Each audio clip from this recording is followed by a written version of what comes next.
हमारे यहाँ एक कहावत कही गई है कि सांप के गले में अटी मिचकुली लीले जाए न उगले जाए। तो देश की राष्ट्रीय पार्टी कांग्रेस के भी हालात आजकल कुछ ऐसे ही हो गए हैं। जब से राम जन्मभूमि ट्रस्ट ने कांग्रेस के आला कमान को, शीर्ष नेतृत्व को श्री राम जन्मभूमि उद्घाटन का न्योता भेजा है, तब से लगातार कांग्रेस के सामने कुछ ऐसी ही परिस्थिति बनी हुई है। कुछ ऐसा ही ऊहापोह है कि कांग्रेस को ये समझ नहीं आ रहा है कि उसके लोग जो है राम मंदिर उद्घाटन में शामिल हो या फिर वो उद्घाटन का बाइकआउट कर दें, जैसे कि इंडिया गठबंधन में शामिल मार्क्सवादी कम्युनिस्ट पार्टी और अन्य पार्टियों ने किया है। क्योंकि कहीं न कहीं 2 बातें हैं कांग्रेस के सामने, या तो वो अगर वो शामिल हो जाते हैं तो उनको जो कांग्रेस का कोर वोटर्स है, वो अल्पसंख्यक समाज का जो वोटर्स है या जो कट्टरपंथी धड़े का वोटर्स है, वो कहीं न कहीं नाराज़ हो सकता है। दूसरी तरफ कांग्रेस को ये भी डर सता रहा है कि जिस तरीके से भारतीय जनता पार्टी हिंदुत्व की पिच पर खेल रही है, तो कांग्रेस ने अगर नरम रुख नहीं अपनाया या नरम हिंदुत्व के रास्ते पर वो नहीं चली, तो हो सकता है कि इस चुनाव में भी उसे मुँह की खानी पड़े। अब सिर्फ चुनाव में 70 दिनों का वक़्त शेष बचा है और इन्हीं 70 दिनों के अंतर्गत ये निर्णय हो जाना है कि अंततः अगले चुनाव में सरकार किसकी बनेगी और देश की कमान किसके हाथों में होगी। तो इन सभी सियासी उठापटकों के बीच में बहुत ही बड़ा मुद्दा है और वो मुद्दा है राम मंदिर का। भारतीय जनता पार्टी ये कोर एजेंडे में शामिल रहा है। भारतीय जनता पार्टी जब से स्थापना हुई है, तभी से लगातार जो है लगातार इस पिच पर पे धुआंधार बैटिंग कर रही है और वो हमेशा से इस मुद्दे को अपने एजेंडे में बताती रही है। अब इसके बाद में जब मंदिर का तमाम लड़ाइयों के बाद में, या यूँ कहें कि सड़क से कोर्ट तक, और या यूँ कहें कि सड़क से संसद तक की लड़ाई में जब भारतीय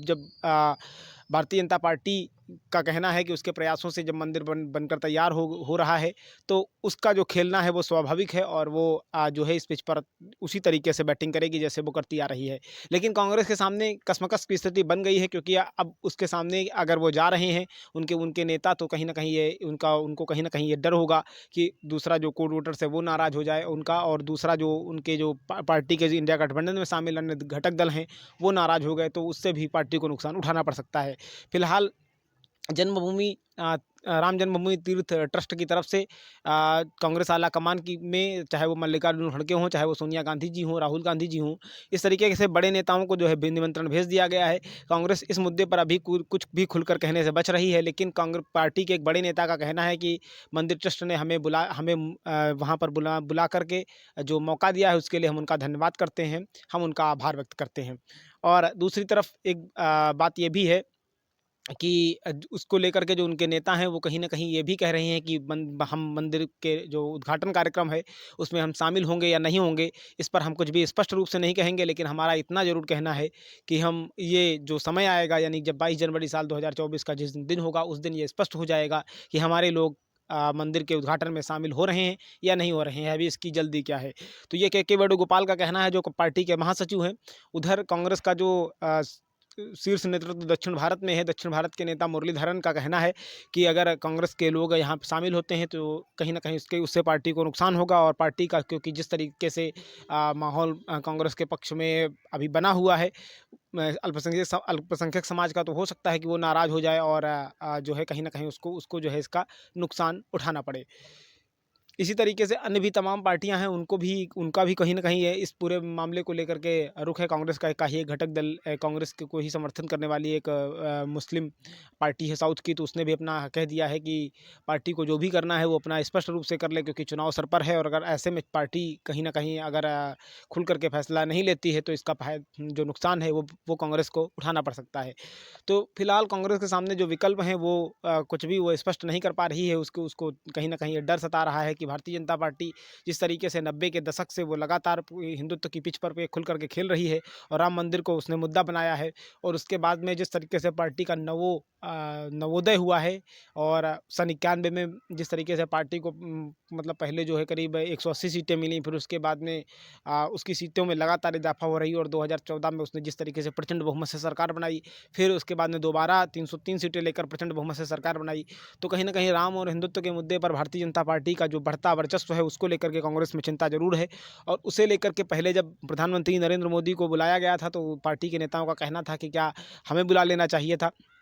क्या हम नहीं आते तो मंदिर का उद्घाटन तो कोई भी कर सकता है, उसमें मोदी जी को बुलाने की क्या ज़रूरत है। लेकिन अब जब न्योता दिया गया है, तो अब इस पूरे मामले पर अब पार्टी की क्या नीति होती है ये तो वक्त ही बताएगा, और पार्टी इस पर कैसे फैसला लेती है ये तो समय बताएगा। उधर भारतीय जनता पार्टी भी हमलावर है। उनका कहना ये है कि कांग्रेस के पास एक मौका है, वो अपनी वो जो है राम के प्रति अपना जो समर्पण है वो दिखा सकती है, और अगर नहीं करती है तो कहीं ना कहीं पार्टी कांग्रेस का जो असली चेहरा है वो जनता के सामने होगा। उस वो हिंदुत्व के और हिंदुओं के प्रति उसके कैसी विचार हैं ये भी साफ हो जाएगा। अब फिलहाल कांग्रेस के सामने उहापोह और कशमकश की स्थिति लगातार बनी हुई है। उधर कांग्रेस के जो घटक दल हैं मार्क्सवादी कम्युनिस्ट पार्टी वगैरह, तो उसके जो नेता हैं सीताराम येचुरी और हों या वृंदा करात हों, सीताराम येचुरी ने साफ शब्दों में कहा कि मैं मंदिर उद्घाटन में नहीं जाऊंगा, क्योंकि धर्म को मतलब राजनीति को आस्था से नहीं जोड़ना चाहिए। धर्म अपनी जगह है और आस्था अपनी जगह है और राजनीति अपनी जगह है। यहाँ विकास का मुद्दा है, यहाँ पर अन्य तमाम मुद्दे हैं, और विकास के क्षेत्र में कितना काम हुआ वो विकास की अपनी गाथा वो गा रहे थे। लेकिन उन्होंने मतलब कह दिया कि बुलावा हमें भी आया है, लेकिन मैं इस कार्यक्रम में शामिल नहीं होऊंगा क्योंकि मेरा ये एजेंडा नहीं है। और उसके बाद में वृंदा करात ने भी कहा, वृंदा करात से भी जब मीडिया वालों ने मतलब मीडिया के लोगों ने तमाम इस तरीके के सवाल पूछे कि क्या आप इस कार्यक्रम में शामिल होंगी, तो उन्होंने भी मना कर दिया। उनका भी कहना था कि अभी मैं इस बाबत कोई भी फैसला नहीं लूँगी, लेकिन धर्म को राजनीति से नहीं जोड़ना चाहिए। और भारतीय जनता पार्टी कहीं ना कहीं इसको जो है इसका राजनीतिकरण किए दे रही है, और इसको लेकर के वो अपना अपना सब मतलब जो वो पार्टी है, मतलब भारतीय जनता पार्टी है, वो कहीं ना कहीं उसकी जो सोच है वो साफ है कि वो अगले चुनाव में इसका फ़ायदा उठाना चाहते हैं। उसके अलावा भी चाहे वो शिवसेना के नेता संजय राउत हों, उन्होंने भी कहा कि अगर हमें जाना होगा तो हम ज़रूरी थोड़ी उद्घाटन के दिन ही जाएं, हम बाद में भी जा सकते हैं। और भारतीय जनता पार्टी ने कोई ठेका ले रखा है, तो उन्होंने मतलब ये कहा कि कुल मिला के उनका कहना, संजय राउत का कहना ये था कि मतलब हमें अगर जाना होगा तो हम कार्यक्रम हो जाने दो, मतलब इन उद्घाटन हो जाने दो, क्योंकि बीजेपी ने कहीं ना कहीं इसका राजनीतिकरण किया हुआ है। और हम इसके बाद में उद्घाटन के बाद में हम सब लोग जाएंगे और मंदिर में भगवान राम लला के दर्शन करेंगे। फिलहाल उत्तर प्रदेश से ऐसा सूचना मिल रही है, सूत्रों से मिली खबर के मुताबिक, कि उत्तर प्रदेश से समाजवादी पार्टी ने, जो कांग्रेस का यानी कि इंडिया गठबंधन का ही घटक दल है, उसने इस बाबत अपना जो रुख है वो साफ किया है। उसका कहना है कि उसके आला कमान का कहना है कि वो मंदिर उद्घाटन में शामिल होंगे, क्योंकि उत्तर प्रदेश के अंदर अयोध्या नगरी है, और यहाँ पर जो उत्तर भारत वैसे भी राम में अपनी आस्था रखता है, और कहीं ना कहीं यहाँ कण-कण में राम है, तो ऐसे में समाजवादी पार्टी निश्चित रूप से शामिल होना चाहेगी। और आशा है कि उसके लोग जो है, जिस तरीके से बयान आए हुए हैं उनके नेताओं के, तो लगभग आशा है कि वो लोग इसमें शामिल होंगे। फिलहाल सबसे बड़ी जो मुसीबत की मतलब जो बात है वो सिर्फ कांग्रेस के सामने है, क्योंकि कांग्रेस का जो शीर्ष नेतृत्व है वो कहीं ना कहीं इस मामले में खुल करके बोलने से बच रहा है, और उसे कहीं ना कहीं अपना जो कोर वोटर्स है, यानी कि जो उसका मुस्लिम वोटर्स है, उसे लेकर के कहीं ना कहीं उनके अंदर निराशा बनी हुई है कि क्योंकि जैसे आपने देखा होगा, तमाम ऐसे मुद्दे रहे हैं जिसमें कांग्रेस ने भारतीय जनता पार्टी के हिंदुत्व की खुल कर के आलोचना की हुई है, और तमाम ऐसे मौक़ों पर उन्होंने राम जी के बारे में भी अपना जो रुख है वो कहीं न कहीं मतलब एक तरीके से राम मंदिर के बारे में भी अपना जो रुख रहा है वो कहीं न कहीं विपरीत दिशा में ही रखा है। तो ऐसी परिस्थिति में कहीं कांग्रेस के पास निश्चित रूप से विकल्प बहुत कम है, और उसे सोचना है, तय करना है कि अंततः वो क्या फैसला ले, क्योंकि एक तरफ चुनाव है और दूसरी तरफ राम मंदिर है। इन दोनों में अगर उसे अगर चुनाव में निश्चित रूप से सफलता पानी है, तो उसे राम में मतलब जो भगवान राम में अपनी जो आस्था है उसे खुल करके व्यक्त करना होगा, और उसे इस मुद्दे पर खुल करके पिच पर अगर बीजेपी के हिंदुत्व के एजेंडे को रोकना है, तो कहीं ना कहीं इस पूरे के पूरे मामले पर उसे खुल करके खेलना होगा और खुल करके अपनी बात रखनी होगी। बहरहाल जो कांग्रेस के एक और नेता हैं सैम प्रेमचंद, उन्होंने भी अपने एक बयान में कहा हुआ था कि भाजपा ने राम को मतलब जो है कहीं ना कहीं धार्मिक रंग दे दिया है, और धर्म का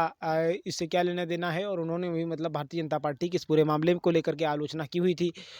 और इसके बाद में वो सोशल मीडिया के निशाने पर आ गए थे, क्योंकि उन्होंने कुछ राम जी के बारे में कुछ ऐसा कह दिया था कि मतलब जिससे कि वो भारतीय जनता पार्टी के निशाने पर आ गए, और उन्होंने कहा कि ये पार्टी का कांग्रेस मतलब जो कांग्रेस के लोग हैं, भारतीय जनता पार्टी ने मतलब इस पर निशाना बनाते हुए कहा था कि कांग्रेस के जो लोग हैं उनका यही असली चेहरा है, और यही कांग्रेस की असली तस्वीर है। इस बाबत और रही बात पिच पर खेलने की, तो हमारा तो शुरू से ही एजेंडा रहा है, तो हमने राम मंदिर के लिए प्रयास किया है। हमने चाहे वो 1991 से लेकर आज तक की 30 साल की लड़ाई में हमने लगातार मतलब जो है कि इसको एजेंडे में शामिल रखा है। हम कोर्ट मतलब कोर्ट तक हमने जो है लड़ाई लड़ी है और हमने लगातार मंदिर बने इसके लिए पूरा प्रयास किया है। हमने कोर्ट में सबूत रखे हैं। तो इसको लेकर के हमारा जो रुख है, तो हम तो राम के हैं और राम के प्रति मतलब जो है राम मंदिर को बनवाने के लिए हम खुल करके बात रखेंगे ही। और क्यों ना इनके जो नेताओं का कहना है, क्यों ना मोदी जी अगले चुनाव में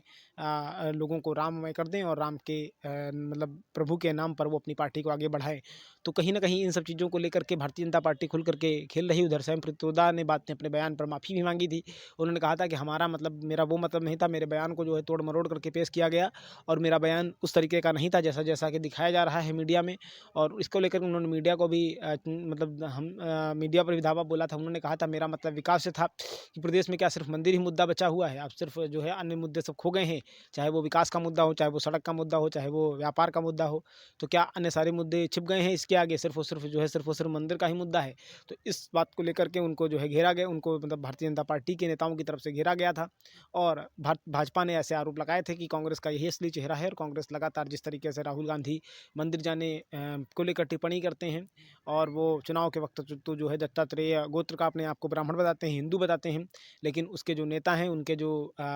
फादर हैं या मतलब कांग्रेस पार्टी के जो प्रमुख लोग हैं, वो लगातार जो है इस मामले पर राम को और हिंदुओं को दोनों को नहीं छोड़ते हैं। तो इस तरीके से लगातार कंट्रोवर्सी बनी हुई है और विवाद का की जो स्थिति है वो कहीं ना कहीं कांग्रेस और भारतीय जनता पार्टी में देखने को मिल रही है। अब फिलहाल चुनाव क्योंकि अब सिर्फ 3 महीने का समय है, इन्हीं तीन महीनों में दोनों पार्टियों के बड़ी पार्टियां जो देश की हैं उनको उनमें कहीं ना कहीं आपसी खींचतान नहीं। एक पार्टी यहाँ खुल करके हिंदुत्व की पिच पर खेल रही है और वो राम के नाम पर वोट मांगने में भी पीछे नहीं है। तो वहीं दूसरी पार्टी अब जो है वो भी उसे भी लग रहा है कि अगर वो इस तरीके के आयोजनों से हाथ छोड़ती है और कहीं ना कहीं मतलब उससे जो है वो अपना किनारा करती है, तो निश्चित रूप से उसको जो है अगले चुनाव में इसका नुकसान हो जाएगा। और भारतीय जनता पार्टी जिस तरीके से पहले के चुनावों में कांग्रेस को बड़ी शिकस्त देती आई है, तो हो इस चुनाव में भी कुछ ऐसा ही हो जाए और पार्टी के हाथ से इस बार का चुनाव भी निकल जाए। तो इन सब चीज़ों को लेकर के लगातार पार्टी मतलब जो है कांग्रेस जो है भारतीय जनता पार्टी के निशाने पर है। अब फिलहाल कांग्रेस को तय करना है कि उसे किस तरफ जाना है। अगर वो धर्म का साथ पकड़ती है तो हो सकता है उसे एक बड़ा जो वोट बैंक है, एक बड़ा जो प्रॉपर वोटर्स है, वो उनसे कहीं ना कहीं नरम हिंदुत्व की वजह से ही उसके अंदर जो है प्रसन्नता जाहिर हो और वो हो सकता है कि इस पूरे के पूरे मामले में कांग्रेस की तरफ छिटके। लेकिन दूसरी तरफ ये भी है कि अगर वो मंदिर की तरफ बढ़ती है तो उसका जो कोर वोटर्स है, यानी कि अगर हम बात करें जो कट्टरपंथी धड़ा है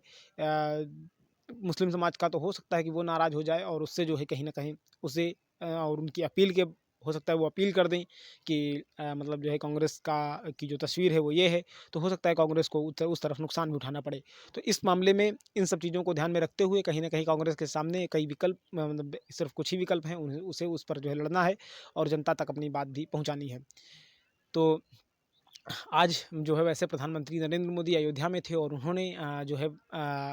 उन्होंने मतलब अयोध्या में एयरपोर्ट और रेलवे स्टेशन दोनों का उद्घाटन भी किया हुआ है और जनता को समर्पित भी किया हुआ है। तो भारतीय जनता पार्टी तो कोई भी कोर कसर नहीं छोड़ रही है, चाहे वो विकास का मुद्दा अयोध्या में हो या अयोध्या में राम मंदिर के उद्घाटन का मुद्दा हो। दोनों ही मंचों पर भारतीय जनता पार्टी खुल करके हमलावर है और वो लगातार सभी पार्टियों को घेर रही है जिन्होंने इस मुद्दे को लटकाए अटकाए भटकाए रखा है। इस बाबत प्रधानमंत्री नरेंद्र मोदी का भी बयान आ चुका है। उन्होंने भी कहा है कि कांग्रेस ने हमेशा से ही मतलब जो है वो उसने बहुसंख्यक समाज के खिलाफ बात की है और वो उसने जो है कहीं ना कहीं बहुसंख्यक समाज की जो आस्था है उसको कभी उसने तवज्जो नहीं दी है। और आज अयोध्या में उन्होंने अंतर्राष्ट्रीय एयरपोर्ट का उद्घाटन किया, तो इस इस दौरान उन्होंने कहा भी कि हम विकास की उत्तर प्रदेश और मतलब जो उत्तर प्रदेश और केंद्र दोनों में भारतीय जनता पार्टी की सरकार है और डबल इंजन के साथ मतलब जो है भारतीय जनता पार्टी वो जो है पारी खेल मतलब विकास की गति जो है उसे आगे बढ़ा रही है और लगातार उस दिशा में काम भी कर रही है। तो इस तरीके से कहीं ना कहीं दोनों ही पार्टियां एक तरफ भारतीय जनता पार्टी विकास और हिंदुत्व दोनों की पिच पर अपने जो उसके काम हैं, अगर विकास की बात की जाए तो उसने उसके जो भी काम है, चाहे वो धर्म के क्षेत्र में चाहे वो काशी का डेवलप हो या वो महाकाल का डेवलप हो या फिर अयोध्या का डेवलपमेंट हो, सभी जगह वो लगातार उसने जहाँ जहाँ भी अपने हिंदुत्व को लेकर के काम किए हैं, धार्मिक आस्था को लेकर के काम किए हैं, उन सभी को लेकर के वो खुल करके बयान दे रही है। वो लगातार खुल करके मतलब जो है बातें रख रही है और कांग्रेस से ये पूछ रही है कि आखिर उसने इतने समय में अपने जो उनका जो पूर्व का 60 साल का कार्यकाल रहा है, उसने सनातन धर्म की प्रगति के लिए क्या काम किया है, उसने विकास की दिशा में क्या काम किया है और विकास की दिशा में उसकी आगे की क्या सोच है, क्या अप्रोच है। उधर कांग्रेस कह रही है कि भारतीय जनता पार्टी जो है वो कहीं न कहीं हिंदुत्व मतलब जो है इसे सिर्फ राजनीतिक मुद्दा बनाए हुए है, वो धर्म को धार्मिक आस्था की मुद्दा राज को जो है वो आस्था का मुद्दा उसने बना दिया है और वो लगातार इसके लिए ही उसी के दम पर जो है वो वोट बैंक की पॉलिटिक्स कर रहे हैं ताकि अगले चुनाव में इसका फ़ायदा मिल सके। इस बाबत कांग्रेस के जो अलग-अलग नेता हैं वो लगातार इसके खिलाफ मतलब जो है इस मुद्दे पर बीजेपी को घेर रहे हैं। अब फिलहाल जनता के बीच में कांग्रेस की जो ये अपील है या कांग्रेस की जो ये बात है वो कितनी पहुंचती है कि मतलब जो है भारतीय जनता पार्टी मंदिर को जो है आस्था का मुद्दा बना करके इससे वोट बटोरना चाहती है। अब कांग्रेस इस बात को जनता को कितना समझा पाती है ये तो समय ही बताएगा और आने वाला 70 दिनों बाद चुनाव बताएगा। अब सिर्फ कुछ ही दिन शेष हैं चुनाव में और उसी को लेकर के लगातार सभी पार्टियां अपना अपना जो भी एड़ी चोटी का जोर लगा रही हैं क्योंकि कुछ दिनों बाद आचार संहिता लग जाएगी और फिर उसके बाद जो है जो विकास के कार्य हैं उनका लोकार्पण नहीं हो पाएगा या यूँ कहें कि उनका चाहे वो भूमि पूजन हो या फिर लोकार्पण हो, दोनों चीज़ें रुक जाएँगी और इसके बाद में इन चीज़ों को इनको जो ठप हो जाएगा फिर उसके बाद में पूर्ववर्ती कार्यक्रम को लेकर के ही दोनों पार्टियाँ आमने-सामने होंगी। फिलहाल अब न्योता तो मिल गया है कांग्रेस को लेकिन अब वो जाती है या नहीं जाती है, ये तो 22 जनवरी तक क्लियर साफ हो जाएगा। तो साथियों आज के लिए रखते हैं इतना ही, मिलते हैं फिर किसी अगली टॉपिक पर, तब तक के लिए हमें दीजिए इजाज़त। आप सभी ने इतनी देर तक देखा इसके लिए आप सभी का बहुत-बहुत धन्यवाद। Thank you very much. जय हिंद, वंदे मातरम। Okay bye.